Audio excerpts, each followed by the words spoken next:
Hello and welcome to the 220th installment of the Synapse Misfire Podcast. I'm your host, Chris, joined by our other host, Jordan.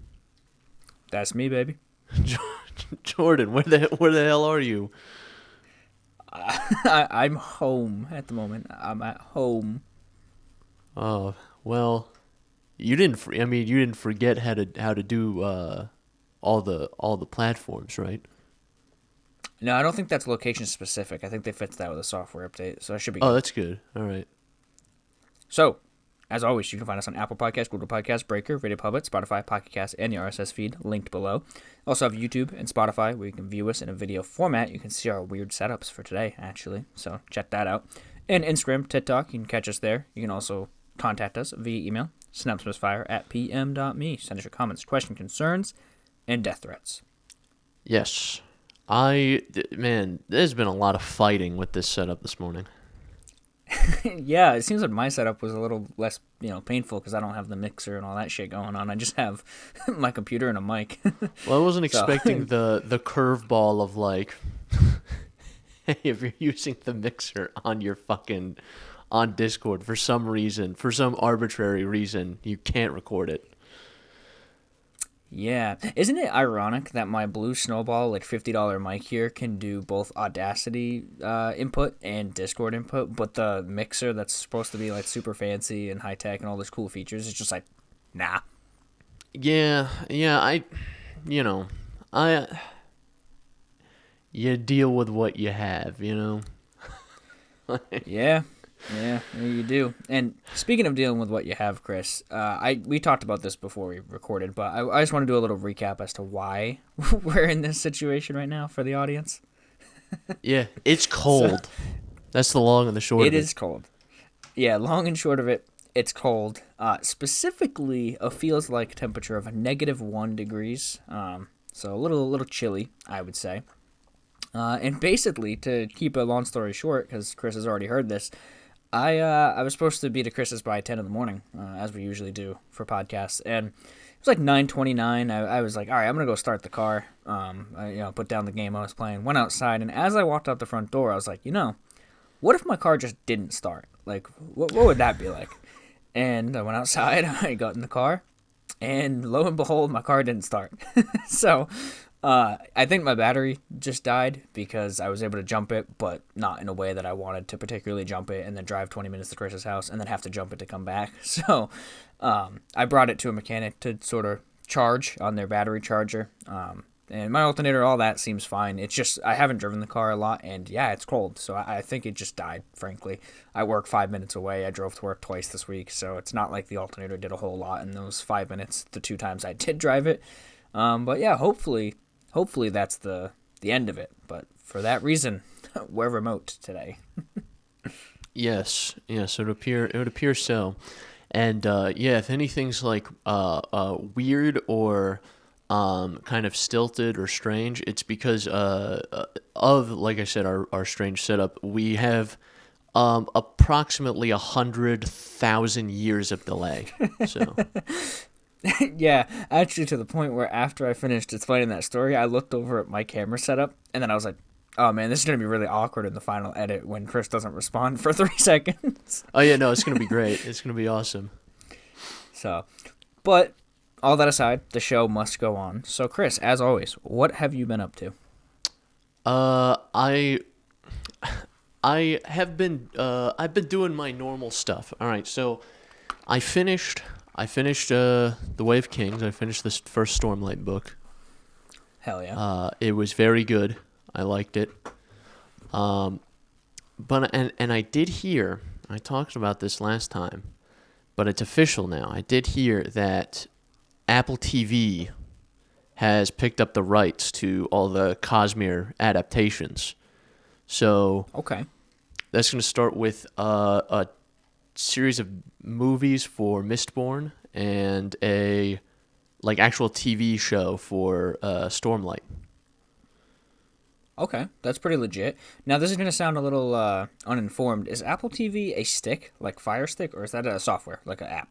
I think you can get the subscription just piecemeal, but there is also a hardware device, I believe. Oh, okay.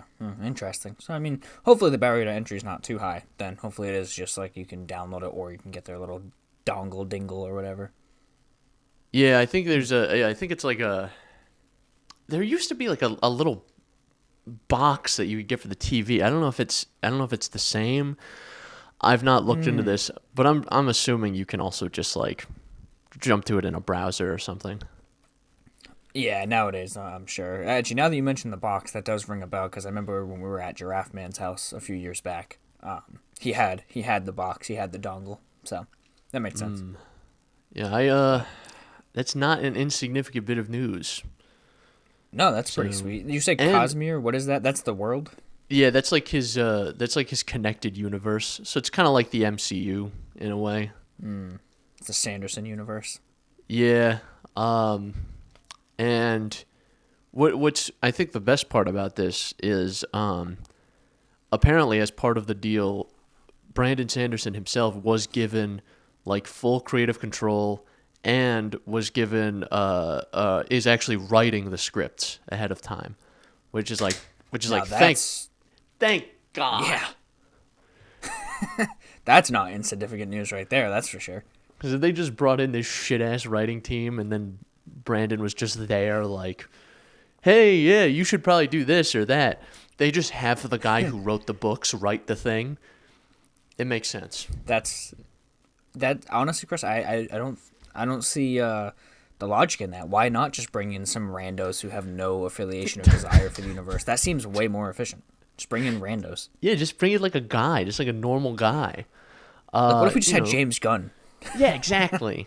What if we had James Gunn? So we had like we had this tense moment where Kelsier is face to face with the Lord Ruler, and then he turns to the camera and does like a fucking Jim Halpert smirk, and he does a one-liner. Get a load of this guy. Get a load of this! What a loser! Instead of giving a dramatic speech about how he is now Hope, he he just does a one-liner, does like a little Fortnite emote, and then immediately gets killed. Gets split in half, head to toe. Yeah, makes sense. Well, that's good though. At least it seems like the project is, actually in good hands and gonna be hopefully a good adaptation and not some shit show. Hopefully. I think it has the potential to be like the next Game of Thrones type phenomena where because Cosmere books have been going on for so long, like 20 years now. So he's got a huge backlog if he wants to adapt. Right. So that makes sense. That's not an insignificant amount of stuff that they can make. Yeah, a lot of leads they can choose to follow and drop or whatever they want to do. So that's good. Yeah. Do you think there's like a ideal starting point, specifically not just like in the universe, but also to onboard people? Like, is there somewhere you would think they should start with a movie? I think they're starting right with the adaptations. They're going to start with Mistborn adaptations, which I think Mistborn, The Final Empire, is like the best. It's a very good starting point for Sanderson because you can. Barrier to entry's low, right? There's not as much like upfront world building as there is with like Stormlight. The book's a lot shorter, and if you decide you don't like it, you can just put it down because it's a fully contained story. Like you won't find out what happens after that, but like you're not left on a either way. Exactly, you're not left on a cliffhanger or whatever. Oh, yeah, I do remember you actually kind of explaining that a little bit when we talked about it in the past. So yeah, that would make sense then. You give one contained story that hopefully ropes people in. They're satisfied with the story, but maybe leave them wanting more, and then that's where the rest of it comes in. Yeah, I think that would be pretty neat, honestly. If and it's definitely the smartest way to do it because Stormlight adaptation is gonna be long as shit. Yeah, you have to be all in on that. It seems like because that's a lot. Is it gonna go as far as the books that aren't even out yet? Do you know? Like, have they already talked on that, or are they just sticking to what's already been released? Probably sticking to what's released right now because I think because there is so much that they can do. Like there's 7 Mistborn books, there's 5 Stormlight books, and then there's the other, I don't know, 20 or 30 Cosmere novels that are just like that are just kind of floating out there. Yeah, that made sense then. Yeah, fair enough. How's the e-reader been going too? Is that where you finished the book, I'm assuming? Yeah, well, I finished I finished it in the physical book. Oh, okay. And like going through the last like 50 pages of that book with the actual book was like a nightmare. Trying to actually like keep the book open because the thing was like all the pages were like wrenching on the back cover. Yep. And I'm trying to keep this stupid thing open.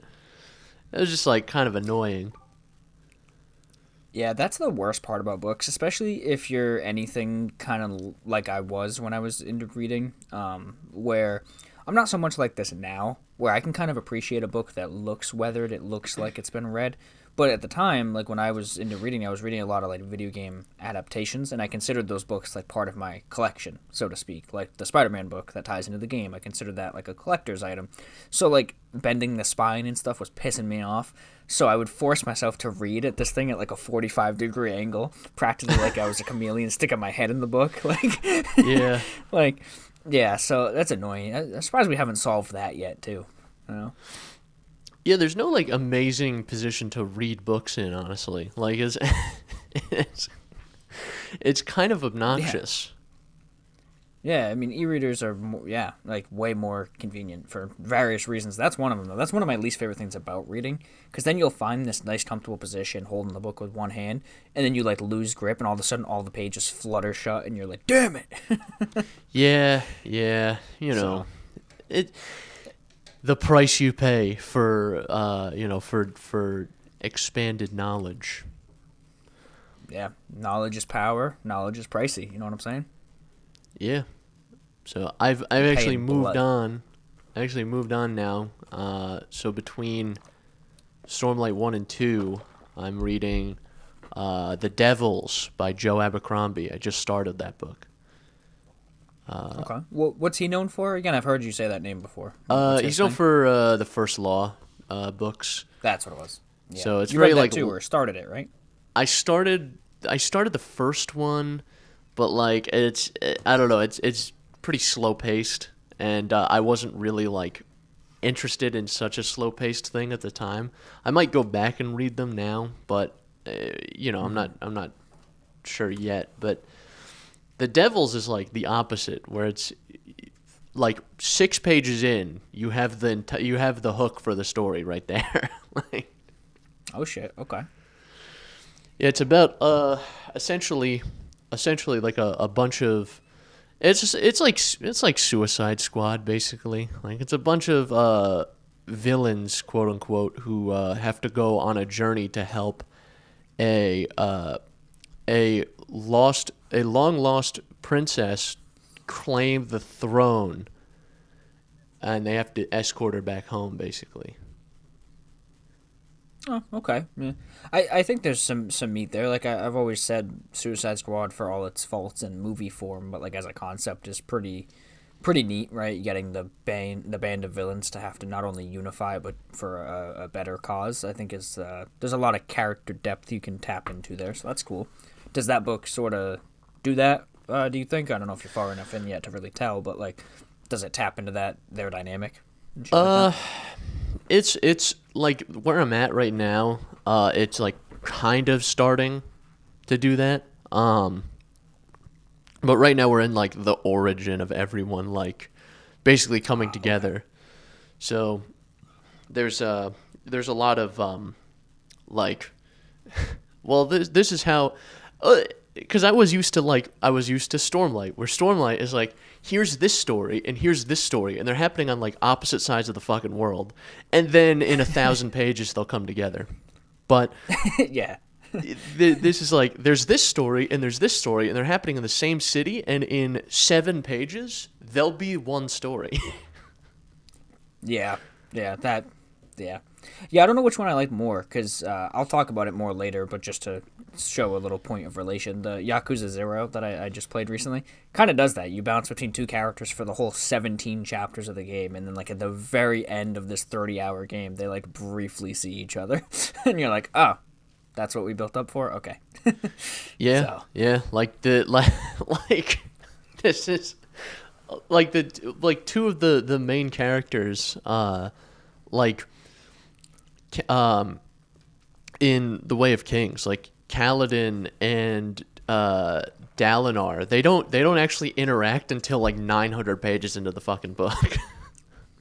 Damn. Wow, that's... I think they interact like once, but it's only like Dalinar salutes Kaladin, and that's kind of it. But like, it's like a little there's tease. but then they don't actually talk to each other till like 900 pages into the book. That's funny. Could you imagine if like a game did that, like a superhero game? It's like Spider-Man 3 comes out and him and Miles don't talk until the final battle. They're just totally separate the whole game. They're totally separate, and then at the end of the game, he shows, like, Miles Morales is there, Peter Parker's there, and they see each other and they're like, "Hey, wait, who's this guy?" Actually, we joke about that, but funny enough, with the way Spider-Man 2 ended, that very well could be the reality of 3. You could play as Miles the whole time, and Peter shows up at the very end. That's true. That's true. So, I like the idea, though, of two Spider-Men independently showing up and then dressing the same, and then and then not knowing each other. It's really funny to me. That would be pretty funny. Yeah, I could see that. Oh man, this audio delay is really funny too. I feel like yeah, no, it's amazing. Be so fucking funny of me turning to my camera, going, yes. Yep. It's you gotta work with what you have, you know. Well, the worst part about it is it seems like it fluctuates. Like 1 minute, it's like, okay, we have like a 3-second delay, whether that's from just us not responding or whatever, and then the next second, it's like we're perfectly in sync. Yeah, I don't like. I think like Discord is like just like really struggling to keep going. I don't know what the deal is, honestly, but hey, it is in these sorts of times, you gotta do what you gotta do. Yeah. What else have I played a little bit of the new 7 Days update, and it's 7 days, but like I didn't notice anything really different about it. There's oh well, this update is actually like it's supposed to be the survival revival update. So they brought back the jars, which that's new. Oh, it's that one. And they brought back this mechanic of, so like if you have food on you, or back in the day, if you had food on you or like raw meat or whatever, the zombies would be attracted to you. And now they brought a similar mechanic back, but if you eat literally anything, you emanate an aura of like stinky that the zombies are attracted to. So like that's if you eat a can of corn, if you eat meat, if you drink water, you immediately emanate this fucking stink aura that the zombies are attracted to. It's amazing. So the thing is, though, that's weird about that, Chris, is that doesn't sound on brand for them, because you're telling me they took a mechanic that was good back in the day, they shitified it, and then put it back in the game. That doesn't sound like something they would do. They've never done that before. No, never. They would never. That would be ridiculous. That would be crazy. Bro's got fucking vegetarian zombies after him. Like, what the fuck? Yeah, like, honestly. you ate the corn, boy. Like, what the fuck? Could you imagine a real zombie apocalypse where you touch a can of corn and zombies are like, yo, what's good? That would suck. Yo, that guy's eating beans, bro. Arthur Morgan's fucked. Oh, man, they should have made a Red Dead 2 Undead Nightmare, man. Dude, honestly, they had the audacity to release a Halloween update for Red Dead 2 Online that was zombie themed. Like, bro, that's the biggest blue ball I've ever had in my life. Yeah, no, Undead Nightmare 2 would be amazing. And you know it when that happened, when they released that update, by the way, you know every little shitty news outlet was like, Red Dead Undead Nightmare 2 has come out. And then you fucking click on the article and it's like, it's actually an update for Red Dead Online with a side mission that's 10 minutes long. Like, well, thanks for completely fucking clickbaiting. That's great. It's like every time I see a Rockstar advertisement, I think it's maybe like news about GTA 6, but it's just another fucking shit-ass GTA Online update. Yeah, it is. Did you hear? Not to totally transition us or anything, because I think you still have more to say on 7 days. But no, I really don't. GTA GTA 6 may be delaying the physical release, so the game's gonna come out November whatever the fuck 19th, digital only, and then however long later they're gonna do a physical release. I didn't hear that, but I mean, at this point, I think they're really under the gun, because I feel like, and this happened, this I think happened with, maybe not. I was gonna say, I feel like this happened with Red Dead 2, but it really didn't. I think they're under the gun because they announced this fucking thing, and then they, without being confident about the timeline, which I feel like they can't get away with that anymore, really, because if they were where CD Projekt Red was before Cyberpunk came out, where they're like a very small studio, they kind of have to all right, this is what we're going to do. And then they keep having to push that timeline. That makes sense for them. But Rockstar's a multi-billion dollar studio. They don't have that luxury to keep pushing the delay. So they should have just waited to announce the fucking thing. Yeah. Yeah, no, I agree.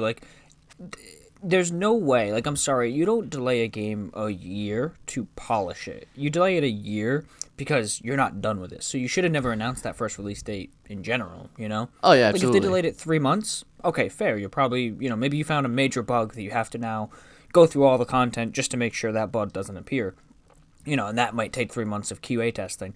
But to delay a year, that's not the biggest delay. It's not like they're going to rework the whole game, but that's a big enough delay that tells me the game wasn't done. It was unplayable, Right, so, exactly. And I do fear that they're entering the point of, they're entering the position where Cyberpunk was in 2019, where pressure's on.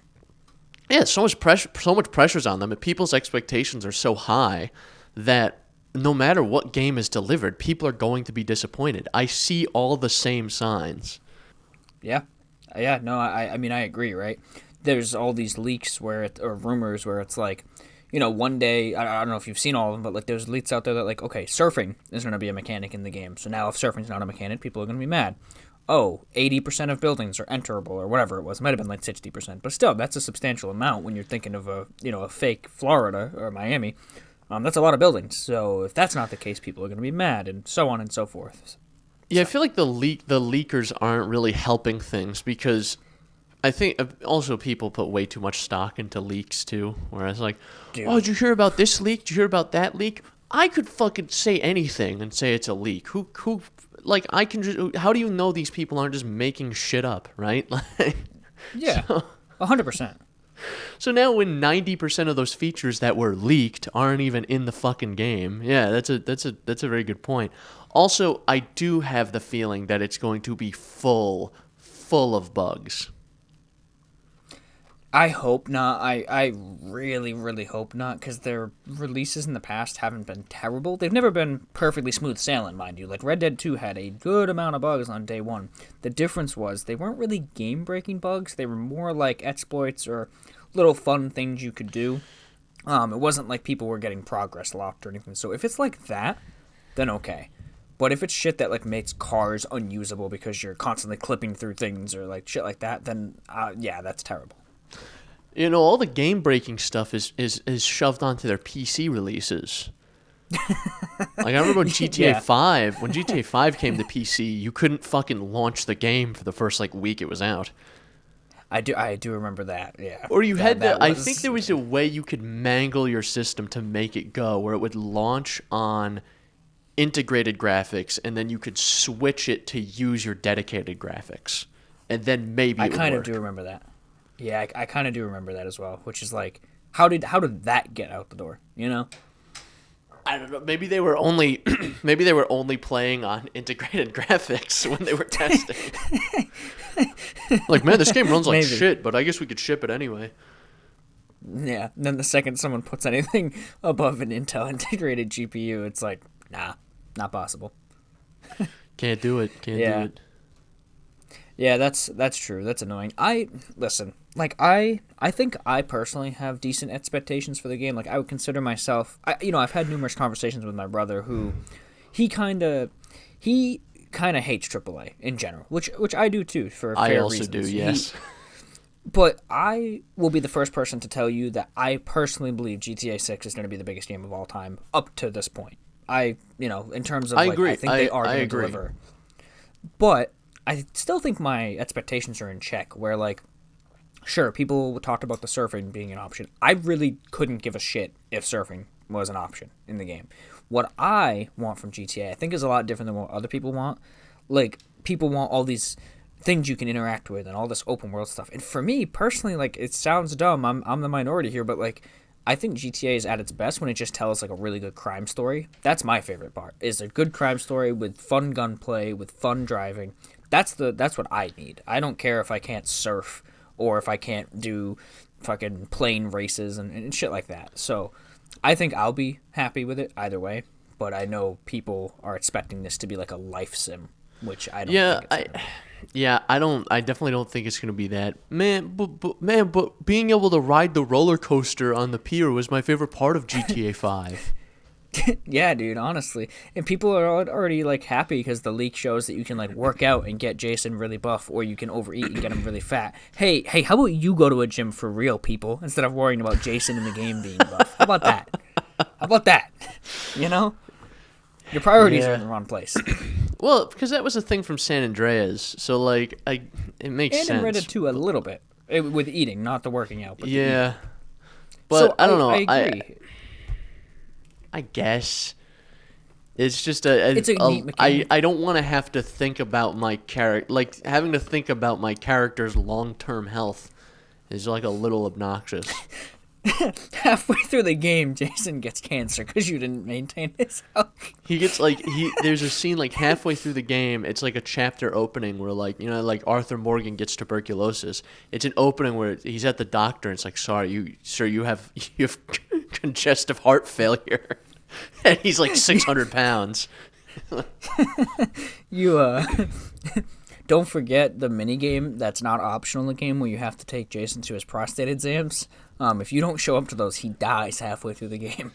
Yeah, and they have an add-on. They have an add-on that you have to buy with the game that you plug into your PlayStation, and it gives you a prostate exam right then and there. Exactly. And your prostate health is linked to his. Yeah, there you go. How's that for marketing? So if you're a person who doesn't have one, like say, I don't know, a woman, you don't get to play as him. No, you have to play as Lucia, and then they do and that's it. They do mammograms. they ship you a full mammogram machine. That's why GTA is $300. That's why. Why are these games $36,000? And why do I need a forklift to take delivery of this game? Yeah, but I personally think the game will deliver on most fronts if you're a normal person who understands it's still a video game, just because it happens to be, that's the problem. I don't think most people do understand that is the thing. I think the general public is too stupid for these sorts of things. Yeah.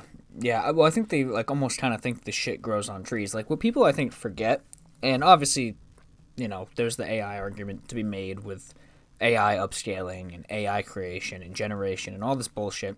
But for the most part, right, if we have good faith with Rockstar, these are just people doing their job. I think people forget that, is that video games are made by people who are working, Yeah.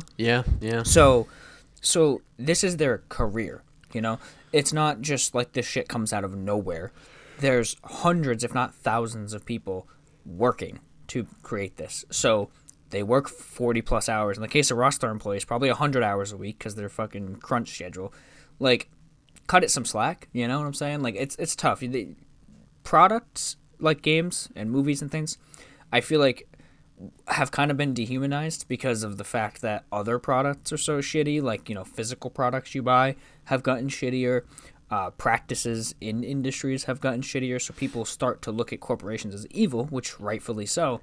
But that doesn't mean, Tim, who's working 55 hours on Lucia's ass jiggle physics, isn't just a guy. You know what I'm saying? Like, it's tough. Yeah. It is also like I can say with some level of experience. I've never worked in game design, but like working in software is like it is a fucking slog. And I guarantee that also with this game, like once the NDAs for the employees are up, we're gonna see a lot of like, yeah, we were working. There were weeks where we did 120 hours, and that was for the last 8 months of the game cycle, like the game's development cycle. Yeah, they forced me to wear a catheter to a bag. Like, yeah, it's like we had 7 employees. We had 7 employees die from exhaustion, and we had to just keep working around them. Yeah, and like the problem, right? The problem ultimately comes down to like, that's not okay. Like, I understand it's the reality of making a game of this scale, but like, I think people take that for granted. That like people's lives, their stresses, their struggles, their effort went into it. That like. Yeah, if GTA takes 12 years because they can take longer and give better conditions, great. Like, I would willingly wait another 5 years for GTA 6 if it meant the employees didn't have to get shit on for 100 hours a week, Yeah, I think that's the consequences, like, that's the realistic cost of having announced a video game before it was ready. Because we always have to be pushing for the next release rather than, like, waiting and saying, oh, let's wait until we have this done and playable before we even announce it. Yeah, and the problem I have with that is I understand like smaller studios and indie games and stuff like that having to announce and garner hype and then meet a deadline. This is GTA 6 though. They could have said the most nothing hyped for game another 5 literally years. ever. Yeah, it markets itself, dude. It markets itself. They didn't have to say anything. They could have announced it today for, say, 2028 or 2027 or whatever. They could get it done in 2027 and say, okay, we're releasing in the fall. And it would have been just as hyped. It wouldn't have mattered. They wouldn't have lost anything, or very minimal would have been lost. I don't think announcing it so far in advance really is going to help that much. I think the brand speaks for itself. The company speaks for itself, Yeah, no, absolutely. I think also this could very well be in a position of like, this could be in a position in terms of people's expectations, as like Star Citizen. I feel like there was people who had, and there's still people in that community who have the expectation that fucking game is going to be like, eventually is going to be the most immersive space video game ever made, and it's going to have like, you can like be in your ship and you can be literally anything, and it's like a life sim basically, but in space. It's the same sort of attitude that I see among that community. Yeah, and that's fair. And you notice how that developer also pivoted to Squadron 42, which is now their more story-centered, open-ended sort of RPG experience, from what I've understood, rather than this endless space sim, because, yeah, that's a lot more manageable. Like, way more manageable. Well, and also, if a game tries to be everything, it ends up being nothing. This is why, Minecraft updates have been getting shittier and shittier, because, like, they just have to figure out how to add stuff. But the game, like, already had a pretty decent level of polish 10 years ago, and they just like they've just kept adding stuff to it since. Yeah, and they've lost what made it fun. That's the other thing, is like, just because something has everything doesn't mean that it's fun, right? Like, for example, The Sims, like literally the EA game The Sims. It's good because it's a simulation of real life, but it's cartoonified. You don't work 8 hours, you work 40 seconds, and it skips time. If they released a Sims that did everything, where you had to shit, you had to wipe, you had to do every little minutia of real life, that game is no longer good. It's not. Yeah, if you're a psycho, though, I believe there is a way you can change the Sims' behavior such that you control every single one of their actions and they never do anything on their own ever. Well, yeah, that's true if you're a psycho, but you're still doing the Sims thing, right? Like you're clicking on a toilet to go to the bathroom. You're not simulating every little aspect of their life, in terms of like actual time. There's people that I've talked to because the guy I work with, big Star Citizen fan, he talks about they did like bar meetups where they would actually meet up with the developers at bars and people who play the game would show up. Some of those people want to literally build ships by like physically interacting with every bolt you put on the ship, physically putting the panels in place. Like they want this super hyper simulation, and it's like, at what point is that just not a game anymore? Let's be a little realistic here, guys. There's Yeah, there's a threshold with software where like there's the convenience threshold where like if something is too much of a pain in the ass, your users are not going to do it, or a vast majority of them aren't. So you have to kind of balance that out. Yeah, sometimes I think people forget like what a video game is at the end of the day. And I'm not saying there's one correct way to make a game. There's no specific way to do it. But like what makes Red Dead fun is that the simulation stuff they did add, like having to feed your horse and having to feed yourself and all this stuff, was integrated into the main gameplay. It wasn't something where you had to set a bedtime for Arthur and then wake up and watch him cook breakfast and then make him eat breakfast and all that. It was just like button presses and quick little things that gave you those simulation elements, but in a less realistic fashion, in a video game way. Well, it's also that having a campfire and making food and like making little drinks and petting your horse and feeding your horse and whatever. Those are all things that are like grounded in reality. Where like, assembling a spaceship that's capable of faster than light travel, that doesn't exist, and the developers would have to create some sort of plausible system to build that. You know what I mean? Like. Yeah, that's a great point. Yeah, exactly. Those aren't real actions.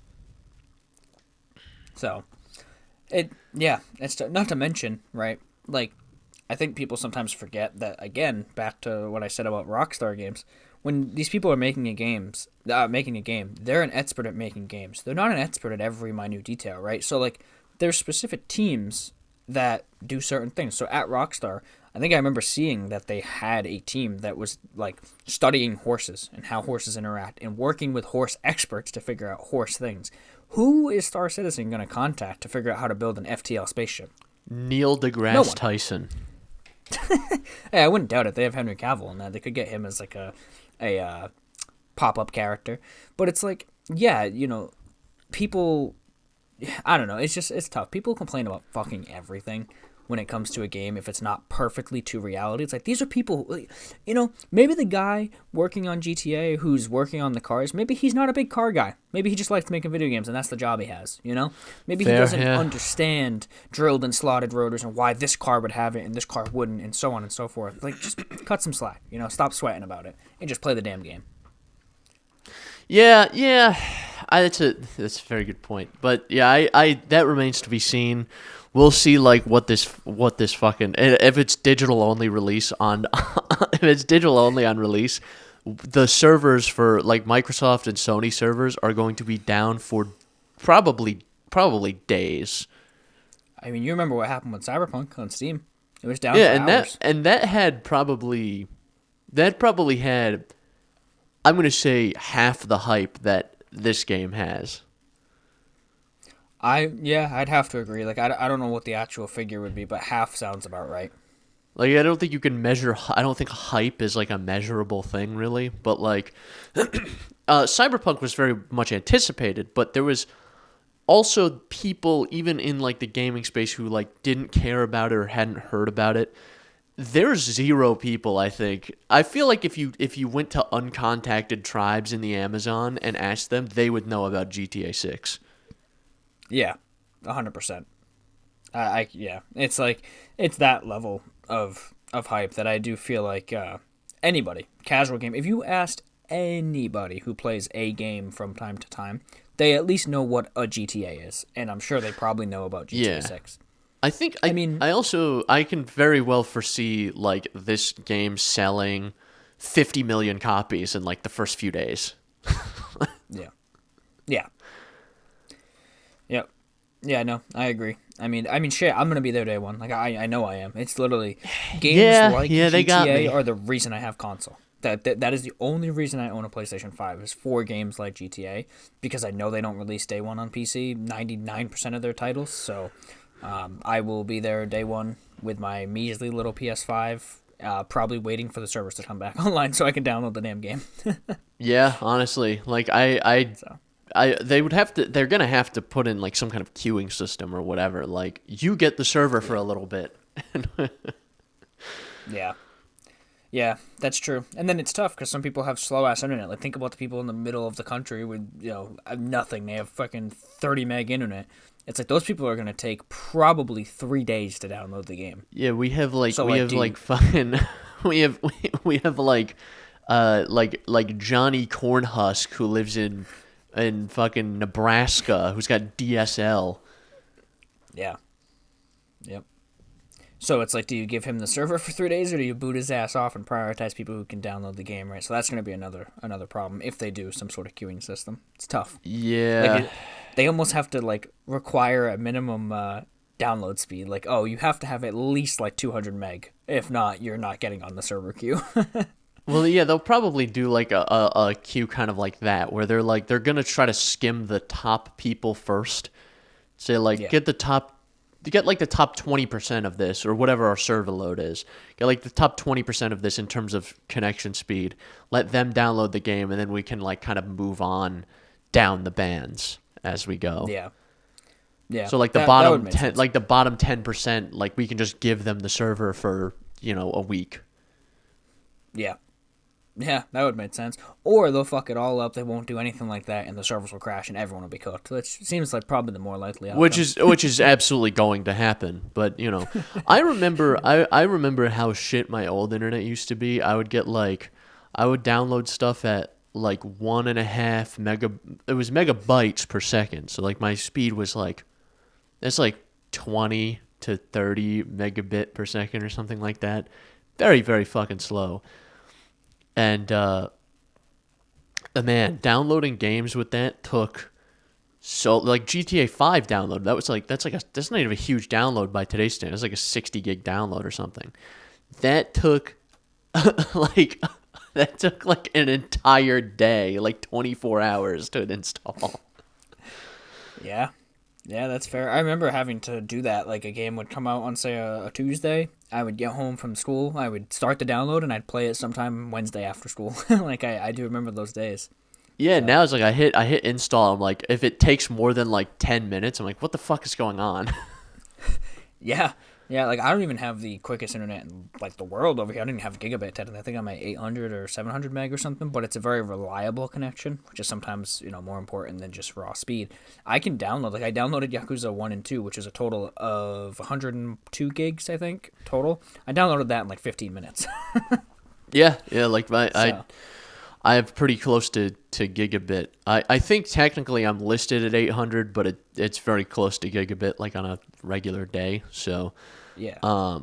it's if I'm spending more than a few minutes installing a game, it must be a fairly large. Like Baldur's Gate takes a little while, but that's 200 gigs. Yeah. Yeah, exactly. Just crazy. So, yeah, fair enough. I mean, I hope the launch goes well, though. I hope GTA 6 is pain-free, and I do hope they don't delay the physical, because I own the PS5 with the disc drive explicitly so I can get physical PS5 games when the opportunity arises. So Yeah, and I don't know how interested I am in buying, because I'm already going to buy the game for PC. So like, if I buy the game for PS5 digital, but I want the physical one when that comes out, I don't know how interested I am in buying a second copy for PlayStation again. yeah, just to ultimately triple dip. Yeah, like I'll double dip on games. It's rare that I'll triple dip. I don't think I have ever. No, I actually technically did. No, that's not true. I was gonna say I did triple dip on GTA 5, but no, I didn't. I went from 360 to PC, so I didn't have the generational So, but I've double dipped at a few things like Red Dead 2, GTA 5, God of War. So, you know. Yeah. Yeah, if a game's good enough, when it gets a PC release, I will. Like, I've definitely double dipped on a lot of the Sony exclusives. Like, obviously, I own Spider-Man 1 and 2 for PS5 and for PC. I own Ghost of Tsushima for PS5 and PC. God of War 2018. I don't own Ragnarok. I didn't bother replaying that, but maybe someday I'll own it for PC. Because if I do a replay of Ragnarok, I definitely won't be playing it on PS5. I'll be playing it on PC. So. I'm playing on PC just to get like a mod to skip the fucking all the picking flowers and Yeah. And Ironwood. Yeah. Yeah. So, but did you play anything else besides 7 Days? Not really. No, I've just been like reading and writing, and that's kind of all I do now. Yeah. Fair enough. It'll be interesting tonight. So we didn't mention this on mic, but tonight, as in for us tonight, Chris and myself and a couple of friends are going to see Iron Lung, the Markiplier directed and produced movie, which I've heard. I've been trying to avoid reviews, but a couple like little taglines have popped up. I've heard it's not bad, but that it's like maybe a little slow. But like, yeah, it's a 45-minute game extended to 2 hours. What did people expect? That's just my 2 cents as having not seen it yet.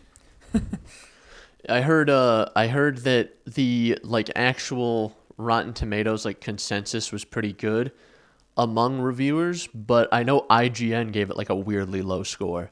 But what does a game review website know about a movie? You know what I'm saying? Yeah, and even if it's based off a game, in general, what does IGN know? Just in general, like that's true. That is true. Like, I don't know. Have you seen any of their journalists try to play games? It's rough. It's pretty rough. It's pretty like I am very much not good at games, but I'm like, man, this fucking guy sucks. Yeah. I mean, yeah. Just some of their gameplay's rough. It looks like almost like the E3 demos from back in the day, where the character like walks around in like slow mo to show you the environment and the graphics and shit. It's like one of those kind of looks stilted and weird. But what I was going to say is tonight, Chris, you'll be in for a show because our engineering friend who will be going with us, I'll finally get to tell him that after 4 years, maybe 3 years actually, I forget how long it's been since we all worked together, but like 3 years-ish total, I finally beat Yakuza 0 and moved on to Yakuza 1. So, wow. He'll be thrilled. I don't know, I randomly had time, and it has Steam Cloud Save, which saved my life because I was not restarting that game. I was already like halfway through it from years ago, but I was like, fuck it, let me just re-download it because I had nothing to play, and I finally got hooked in again and beat my way through it. So he's gonna, I'm sure, give me a lot of shit for it tonight when I tell him when we see him. Yeah, that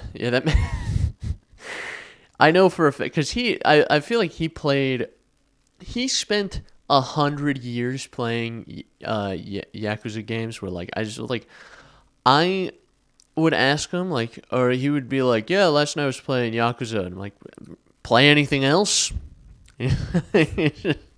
Like he's played all of these. He put like a fucking 2 years of his life playing all of these fucking games. Yeah, I'm hoping it takes me less time. I'm on Yakuza 1, so technically there's 2 through 6 left of the main games, and then there's like a couple of spin-offs, but luckily I played most of the spin-offs because that was the difference between me and him, is he got roped in with the original like series for whatever reason, however he stumbled across it. And I originally, like, I'm not a big fan of subbed. Like, I don't know. I tend to just, like, zone out if I'm playing a game that only has subbed, because the main game's in Japanese. So I only became interested in Yakuza as, like, a franchise through Judgment and Lost Judgment, which are spin-off games with a separate character, but it has English dub. So I played those games, and I was like, oh, I enjoy this. Like, these games are awesome. But I didn't think I could really pull off 7 games with subtitles. But, I mean, the game's strong enough that it does keep me interested. But I do find that it's not like it's not like a game that I can sit down and play for 10 hours if I wanted to. Because A, I just don't have the time. And B, the sub does get to me. Like, I can only read for so fucking long, you know? I kind of have had that issue in the past, but like usually they're laid out such that I can just like laterally absorb the information, everything like in parallel. I look at the sentence and it just like all beams into my brain. Yeah, that's a great way to put it. Actually, you just described perfectly how I feel playing these games. I pick every like third word, and it just sort of, it just sort of gets in my head, but I don't fully necessarily parse the whole sentence, so it's manageable. But like, man, I don't know. Sub's just not my favorite. Yeah, I don't know. I already like I'm I don't know. Maybe I'm a lot better at reading now, obviously, than I used to be. So it might change for me. I don't know, but I don't watch a lot of subtitled content in general. So Yeah, that's fair. Yeah, and I don't too either. I think that's also just part of it. Is like it just comes down to like what you're exposed to. So like as a kid, I didn't play any JRPGs. I didn't really play any Japanese games in general. I played Western titles. You know, I played things like Red Dead, things like Call of Duty, and just like I mean, I guess some of them probably had more so like Japanese developers, but they were designed for the Western market. So everything I played was like back in the PS3 day was like big tough guy goes to war and saves the day. Like I played those kinds of games as a kid. So I never really was exposed to sub until as I got older, taste changes, you know, I watched certain movies or whatever, play certain games like Yakuza and it has subtitles. I never was like an anime person either, so I think that's why sub has always been like kind of a turn off for me in a lot of ways with most media. But you know, if it can get me through the door, like with Yakuza for example, you know, I was able to get through one of the games. Now I'm kind of like into it, then I can deal with it. But if I have no affiliation, it's just kind of cold turkey into something that's only subtitled, it's a little rough. I think what also helps me actually is that I watch most of stuff that's in English with subtitles anyway. So I don't know, maybe I can absorb it.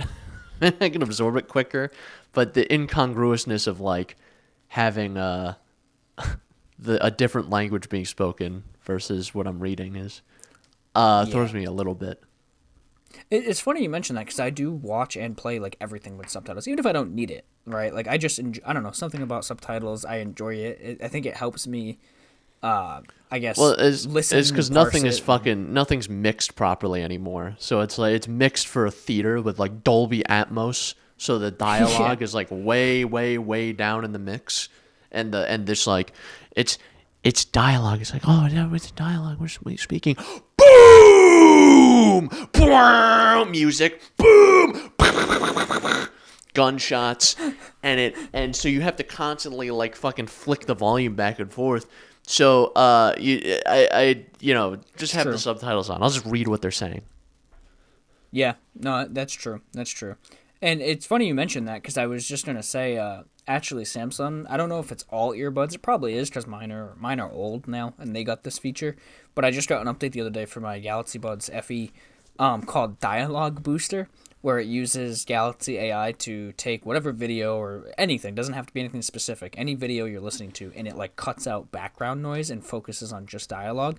And sure, it sounds a little bit muddy, like it doesn't sound super clear because it's, you know, AI and it's filtering shit. It actually works really good though. Like you can hear what they're saying. It just kind of sounds shitty, but it really does boost the dialogue. And I was thinking to myself, I'm like, why? Like, I understand it's probably more of an accessibility feature, but like I feel like me with near perfect hearing shouldn't fucking need this feature. It's just that, like you said, everything's so shittily mixed nowadays. Yeah, when they release these fucking things, they should absolutely do like a theater version of it where it's mixed like that because it sounds really good in the theater. But then when they release it for home, they should do like they should mix the audio differently. Like they should just make it such that just redo it so now because you don't have like Dolby Atmos is like I think it's like 27-1 like speaker setup surround sound 27.1 surround sound. Damn. If someone has 7.1, that's crazy. You know what I mean? Like I don't have that. I'm watching everything with headphones as well. So like, you know. Yeah. Yeah, it's tough. Especially because headphones are like fantastic for a lot of things because of the the stereo nature of most headphones nowadays, like even cheap ones with decent surround sound, emulation. But True, yeah. yeah, nothing is mixed well. Like it is funny you say that because like if I listen to a YouTube video, which I understand, YouTube's different than a movie, but like I have to blast my headphones because background noises or like game sounds or whatever are usually way more than the actual person talking. I'm like, what the hell? Like, what's going on here? Shouldn't we be prioritizing the content creator and not the game they're playing or whatever? I don't know. Nah. It's just weird. Nah. What we need to do is all we need to do is when the videos get uploaded, instead of like actually just putting them up as they are, we run them through like an AI first so that it fucking kills everything. And then we show you the video. Yeah, there you go. Yeah, that sounds like a perfect plan, actually. But, I think that's what happens with shorts now, where like shorts are they just put like an AI filtering like over them automatically without anyone asking. Yeah, like in the background. Yeah, it does seem like shorts have been getting weirder lately, like just in general. I don't know. I feel like they probably weren't ever great. I'm not like not like deep in the YouTube Shorts rabbit hole though. Like I'm in short form on like Instagram Reels and like TikTok and whatever, but I don't think I ever go on. I don't think I'm ever scrolling like a YouTube short, Yeah, fair. I don't do TikTok anymore because like I don't know. It's just something about TikTok as a platform I didn't love, like the way it sells you things. Like, and Instagram started to go that way, but like once they introduced the TikTok Shop and like I started getting pop-ups for buying shit, I was like, all right, I'm kind of done here. Like I didn't enjoy it as much. And then Reels was good for a little while. Like it was decent. The only difference with Reels was like you could get some unfiltered shit on there that I didn't necessarily want. But now Reels is kind of going the same way, where it's just shit you can buy. Also, well, I guess maybe this is less so an indictment of people on TikTok and more so an indictment of people in general. On the topic of, like we were saying earlier, people not understanding how anything fucking works. Everyone on that app right now, because it has transferred ownership to Oracle now, the American division of TikTok at least. And everyone on the app is like, you got to block the Oracle account, because it'll change your feed. No, the fuck it doesn't. How the fuck do you think an algorithm works? Yeah, it's fed by you. How is me blocking an account arbitrarily, a corporate account arbitrarily, going to mangle an algorithm that they're fucking with on the back end? Like, they're making server side changes, you fucking dolt. They can do anything. They own the platform. If they decide that they don't want you to block them, they can just say no and make it so you can't block them. Do you understand how anything fucking works? What are you people talking about? It's all these like life hack motherfuckers who think that because they figured out some basic feature of an app that they're like do this and it will save you this and save you that. It's like, no, it's just, again, like you said, like the app creators allowing this. If they want to, yeah, they're just gonna make that account permanently exist. like yeah, exactly. And hey, my algorithm hasn't really changed in any noticeable way since the Oracle buyout. Like, all this stuff that they're saying is like, oh, it's being suppressed and censored. I'm still seeing it. I'm still seeing all of it. If I'm scrolling through if I'm still seeing 50,000 comments on a video that say, oh, well, this is what they're blocking, this is what they're suppressing. No, the fuck they aren't. Yeah. I don't know what to tell you. Yeah, people are pretty naive to the way things really work. And I'm not saying that we're, mega geniuses between the two of us that just understand everything. But, like, we do have a basic understanding of how, shit like that goes. And there are, like, people out there who just don't. They just don't got it. They don't got nothing. Or, like, the platform kind of, like, the platform for a while, when the storm happened over the weekend, like, kind of shit the bed a little bit. Because, one, they're moving everything to new servers. And also, like, a huge snowstorm came through, like, that hit a lot of the country. And so the app was acting fucky, and everyone was like, "This is it. They're censoring the whole app." Get the fuck out of here. Yeah. Yeah, it doesn't make any sense. People just don't comprehend the way that it works. Like, and I think this also may be an effect of the fact that TikTok, like, the audience skews a lot younger. So they still have that sort of wide-eyed wonder about the world where everything's a little magical. But I don't know, I see a lot of people who are way too grown to have this magical thinking that just do anyway. Yeah, to not understand that it's just like a series of ones and zeros. And again, back to the Rockstar conversation, it's just some guys and girls just working on this thing, doing things. Yeah. I don't know. If you just spent more than half a second looking into fucking anything, it would make a little more sense to you. Yeah, maybe I'm biased because, like, I'm obviously friends with you and you do software stuff. So, like, I hear it and I see it. So I understand that, like, things you're creating, for example, you created, you put this code together. So, like, I get it that there's someone on the other side putting these codes together, doing these things. But, like, still, I don't think I'm that smart, like, that I'm coming to some dramatic conclusion here. It's just a little bit of common sense, in my opinion. Like, the shit's man-made. Do you know what I'm saying? Like, and the algorithm is fed by you. You create your algorithm. My brother in Christ, you made the sandwich. Yeah, right?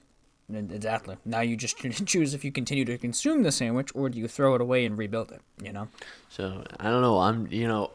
It comes down to, people say, dudes say Subway sucks.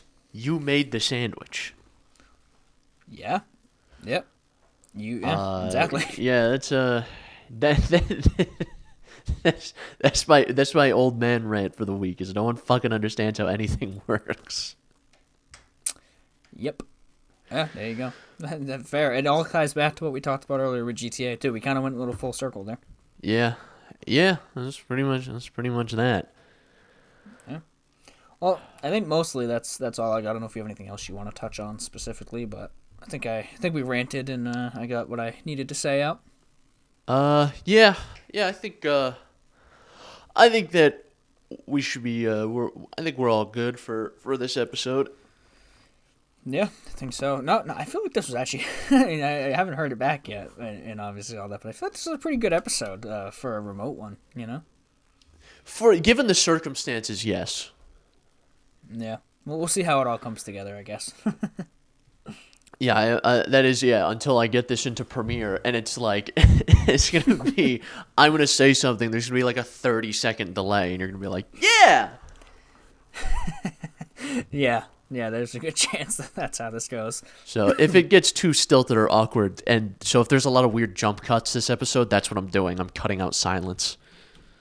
Yeah, back when we did some other remote ones, like with Alex and stuff like that, I used to have to do that sometimes, but I will say that may have been hopefully an exception because that was 3 people and 3 different networks, you know. So I think for the 2 of us, it'll probably be okay for the most part. So we'll see. But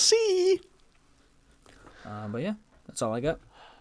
Yeah, make sure you remind the people.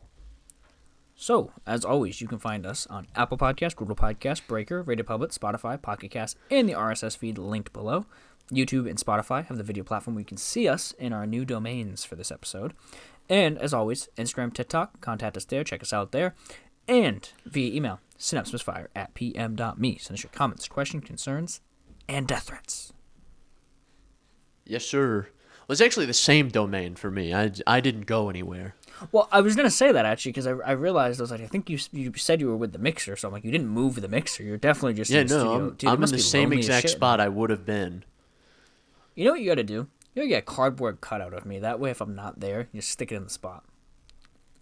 Yeah, that could work. I think that wouldn't do. I didn't think that wouldn't do us any favors in terms of, the ongoing joke. Well, I was gonna say I'm gonna show up one day and be like, "Hey, where'd the cutout go?" And it's just gonna have a gaping mouth hole. I'm like, what the hell happened? You're like, oh, I don't know. It must have been the mice. They chewed it. Yeah, the mice are crazy. Oh, why is it like? Why is there like moisture around here? That's weird. Yeah, don't touch that. Moldy. Don't touch it. Yeah. I don't think that would help. All right. All right. Goodbye, people. Well, goodbye. Bye-bye. Goodbye.